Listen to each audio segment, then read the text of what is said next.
World Earth Day. World Earth Day. World Earth Day. How you doing? I'm Sean McVay with Sean's Outdoor Adventures, and in this video I want to talk a little bit about World Earth Day, and that is April 22nd. We celebrate that every year. What is World Earth Day? We basically draw to our attention environmental protection. We want to preserve the environment, and in this video I want to expand on what does that mean and how do we actually do that. When we think of protecting the environment, preserving the environment, a lot of people think of the very common things we do on a day-to-day basis. Recycle, plastic bottles, things like that. Recycle them, don't throw them in the trash. It's a double good. Not only can those products be reused, you're not actually taking up extra space in a landfill. That's fewer landfills we need to make. Things like that. Water consumption. A lot of people can, if they're not paying attention, can get wasteful with water, leaving the water run while they're brushing their teeth or leaving it run while they're washing their hands. And with the coronavirus we have right now, everybody's washing their hands like crazy. Mine are really dried out from it all. But you turn the water off while you're scrubbing your hands, and then you turn it back on. So, things like that help the environment. Some people plant trees because trees give us oxygen with their photosynthesis process. Another thing, and we're actually benefiting from this right now because so many people are staying at home and not traveling, not getting around, we try to reduce emissions. If you can walk somewhere, walk there rather than drive there, you're creating fewer emissions, it's better for the environment. But now, those of you who follow my channel know that I'm an avid outdoorsman, and I want to talk a little bit more about the things that are less obvious to the general public when it comes to environmental protection, environmental concerns. One thing we really need to do when we're protecting the environment is understanding ecosystems. So an ecosystem is a living environment that animals and wildlife and living creatures utilize to stay alive. Now, if we have unbalanced ecosystems, a lot of creatures, a lot of animals can die. So what can we do to foster good ecosystems? We do need to be aware of natural pollutants. So a natural pollutant could be an actual element or animal in the environment that pollutes and degrades and hurts the environment. So one example could be something like Canadian geese is actually in some situations a natural pollutant. What they have done is they have moved into areas that they were not traditionally at. They have outcompeted the other animals in that food niche to where if you used to have 100 of this, let's say a species of duck, and then the Canadian geese moved in, now you may have like 2 or 3 left of that 100 because there's just not enough food to sustain them all. And the Canadian geese population has grown so much. Another major environmental component or degradation that takes place from the Canadian geese when they overpopulate an area, when they defecate, when they go to the bathroom basically in a water source, it creates organic matter.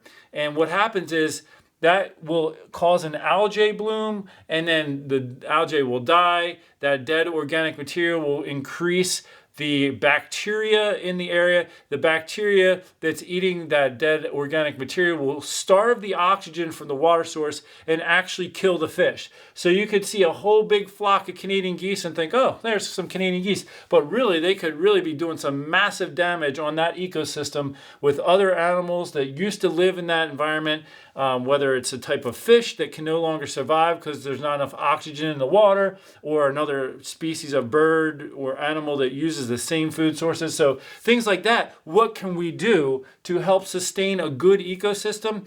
That, my friends, is why they allow hunting. It's to try to manage the numbers of populations of animals so that the whole ecosystem can remain healthy.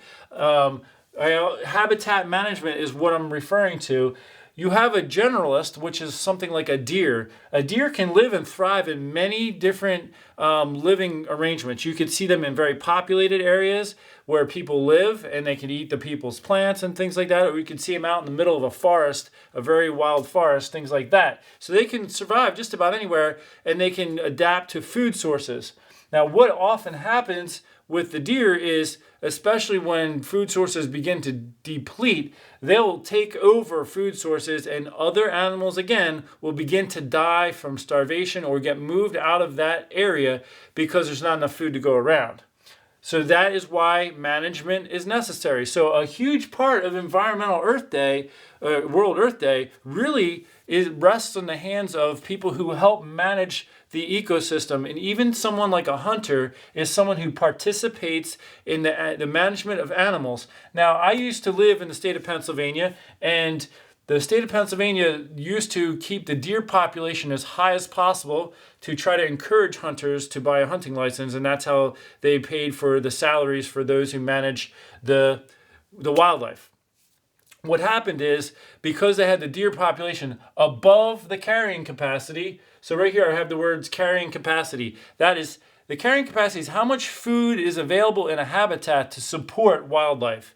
That's the carrying capacity right there. So they would put the deer population above carrying capacity, and the deer would effectively eat the forest. So there's no forest regeneration, which is a crucial component for forest and habitat and wildlife. So all of the shrubs that would have been growing, the deer ate them, and so there's no forest growing on the store. All you have is these mature trees, and then when those die off, there's nothing to support wildlife in that interim. So not only that, but there wasn't enough food to go around. There was massive deer deaths every winter from starvation because there just wasn't enough food. Again, so when it comes to World Earth Day, environmental protection, let's go beyond the scope of just some of these things we can do on a real regular basis, but let's also be mindful of habitat management.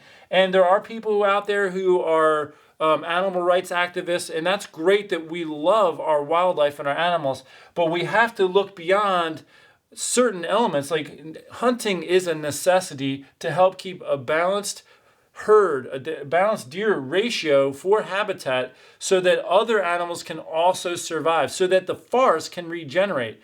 So it's a very big, important task for the overall health of environment and ecosystems to have something like hunting for things like the Canadian geese, for the deer. The only other options really are to start to interfere in an unnatural way through trying to sterilize the animals so they can't reproduce. Well, that's not really even ethical in a sense to interrupt nature, and there's other ramifications that could grow from that. When you introduce those types of things, you sterilize the environment. How is that helping the environment?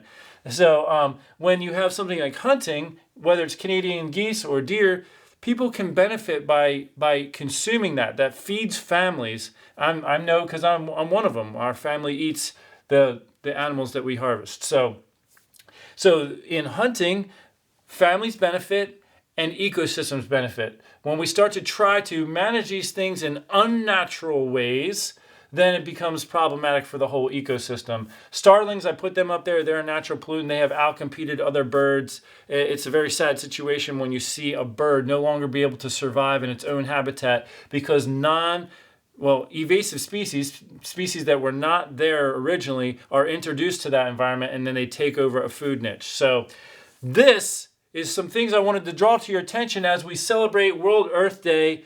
Make this part of your conversations. If you're a hunter, help explain that to people so they have a good understanding of what it is we do to help support the whole ecosystem. We have a natural and important role to play. And I do have a scripture verse over here, Jeremiah 2:7. I'm giving away a compound bow Elite Cure.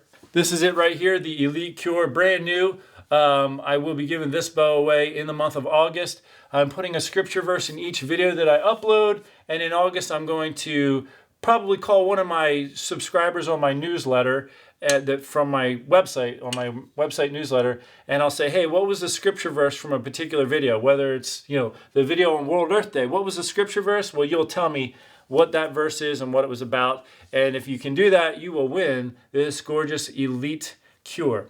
So I want to thank you for tuning in this video, and I want to encourage you, especially on World Earth Day, let's make the environment part of our conversation, not just the typical emissions and recycling thing, but let's talk about habitat management. Let's support a solid environment for all of God's creatures that are living out there.